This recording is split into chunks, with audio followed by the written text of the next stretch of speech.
தேவனுக்கு மகிமை உண்டாவதாக. தினமும் ஒரு வேத வசனம். ஏசாயா 41 அதிகாரம் 6 வசனம். ஒருவருக்கு ஒருவர் ஒத்தாசை செய்து திடன்கொள் என்று சகோதரனுக்கு சகோதரன் சொல்லுகிறான். கிறிஸ்துவுக்குள் பிரியமானவர்களே, மேற்கண்ட வசனத்தின்படி கர்த்தர் ஒருவர் பாரத்தை ஒருவர் சுமந்து வாழும் வாழ்வை விரும்புகிறார். இயேசு கிறிஸ்து இந்த உலகத்தில் வாழ்ந்தபோது அவ்விதமாய் வாழ்ந்து நமக்கு முன்மாதிரியாய் விளங்கினார். அவருடைய சீஷர்களும் பரிசுத்த ஆவியினால் நிறைந்தபோது அவரை போலவே வாழ்ந்து காண்பித்தார்கள். இந்த உலகத்திலே மக்கள் கண்ணீரில் வாழ்கிறார்கள்.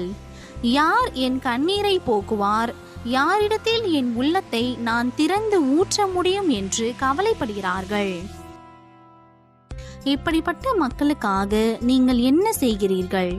கர்த்தருடைய சித்தத்தை இந்த விதமாக நிறைவேற்ற உங்களை முற்றிலும் ஒப்புக் கொடுப்பீர்களா?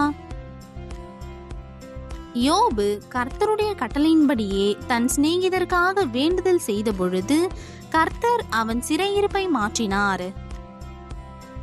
அதுபோல் நீங்களும் மற்றவர்கள் பாரத்தை, கண்ணீரை கர்த்தர் துடைக்க, மாற்றி அமைக்க அவர்களுக்காக மன்றாடுங்கள். ஒரு ஊரிலே ஒரு தம்பதியர் எந்த குடும்பத்தில் பிரச்சனை வந்தாலும் அல்லது நல்ல காரியம் நடந்தாலும் உதவி செய்வதற்கு முன்னால் நிற்பார்கள். அழுகிறவர்களுடனே அழுவார்கள், சந்தோஷப்படுகிறவர்களுடனே சந்தோஷப்படுவார்கள். அவர்கள் தங்களுடைய ஜாதியா, குலமா, கோத்திரமா என்றெல்லாம் பார்க்க மாட்டார்கள். ஏனென்றால் அவர்கள் பார்வையிலே கர்த்தருடைய வழியிலே நடக்க வேண்டும், மற்றவர்களையும் நடத்த வேண்டும் என்பது மட்டும்தான் இருந்தது. இதனால் அந்த ஊரார் அனைவரும் அவர்கள் மீது மிகுந்த பாசம் கொண்டார்கள். அந்த குடும்ப தலைவர் திடீரென்று சரீர பலவீனத்தின் நிமித்தம் மரித்து போனார். அந்த மனைவியோ, என் கணவன் இறந்து விட்டாரே, இனி யார் எனக்கு உதவி செய்வார் என்று கவலைப்படவில்லை. ஆண்டவருடைய மகளாக தன் கணவன் இருந்தபோது செய்தது போல கர்த்தருடைய பணியை, அதாவது கண்ணீரில் வாழ்கிறவர்களுக்கு ஆறுதல் தரும் பணியை தொடர்ந்து செய்து வந்தார்.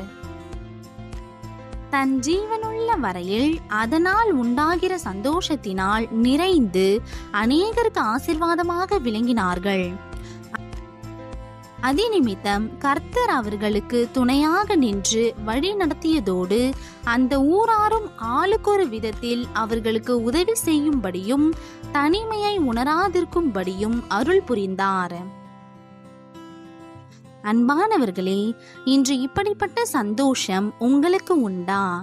கர்த்தர் விரும்புகிறது போல மற்றவர்கள் பாரத்தை உங்கள் பாரமாக சுமந்து அவர்கள் கண்ணீரை துடைக்கும் ஊழியத்தை செய்ய உங்களுக்கும் மனதுண்டா? கர்த்தர் உங்கள் மேல் பிரியமாயிருப்பார். உங்கள் வாழ்வின் குறைகளை அறிக்கையிட்டு அவர் சித்தத்தை நிறைவேற்றுங்கள். இன்றைய நாளுக்கான ஜெபம். அன்பு தெய்வமே, எனக்கும் இந்த தெய்வீக சிந்தையை தந்து உம்மை போல் மற்றவர்களுக்கு ஒத்தாசை செய்து திடன் கொள்ள அருள் செய்யும். தெய்வீக வாழ்வை நீர் தர வேண்டும் என்று உம்முடைய பாதத்திலே விழுந்து மன்றாடுகிறேன். இன்று முதல் என் கரங்களை பிடித்து நீர் விரும்பும் இந்த நல்ல வாழ்வை பின்பற்ற எனக்கும் அருள் தாரும், ஆசீர்வதியும். இயேசுவின் நாமத்தில் பிதாவே, ஆமீன்.